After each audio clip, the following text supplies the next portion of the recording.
আসসালামু আলাইকুম ওয়া রাহমাতুল্লাহি ওয়া বারাকাতুহু। আপনি কি জানেন জান্নাত একদিন কথা বলবে এবং জান্নাত কথা বলবে এই সমস্ত মানুষ আমার মধ্যে প্রবেশ করা হারাম।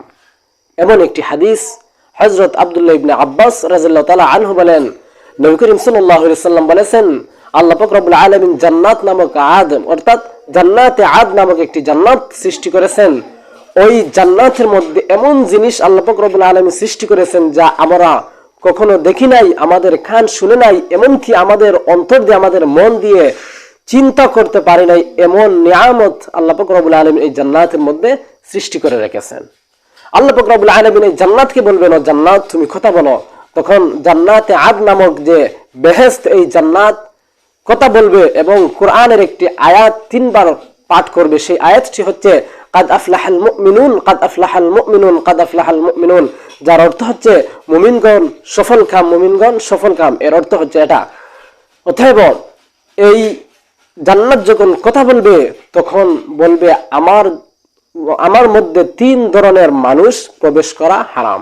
এর মধ্যে 1 নম্বর যে গ্রুপ, 1 নম্বর মানুষ হলো যারা কৃপণতা করে, দুনিয়ার মধ্যে যারা কৃপণতা করেছে, এদেরকে আমার জান্নাতের মধ্যে প্রবেশ করানো হবে না, আমার মধ্যে প্রবেশ করানো হারাম। এবং 2 নম্বর যে মানুষ তারা হলো মুনাফিক, যারা মুনাফিকি করত, তারাও আমার মধ্যে প্রবেশ করা হারাম। এরপর জান্নাত আবার কথা বলে 3 নম্বরে বলবে যারা রিয়া করবে এদেরকেও আমার জান্নাতের মধ্যে প্রবেশ করা হারাম।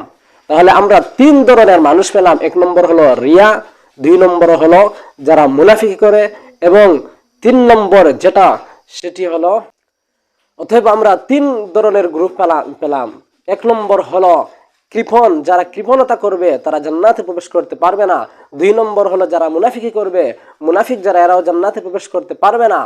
এবং 3 নম্বর যেটা সেটি হলো রিয়া, অর্থাৎ লোক দেখানো ইবাদত আমাদের পরিহার করতে হবে। অতএব আল্লাহ পাক রব্বুল আলামিন এই 3 গ্রুপের মানুষ থেকে আমাদেরকে হেফাজত করেন। ওয়া আখিরু দাওয়ানা আলহামদুলিল্লাহি রাব্বিল আলামিন। আসসালামু আলাইকুম ওয়া রাহমাতুল্লাহি ওয়া বারাকাতুহু।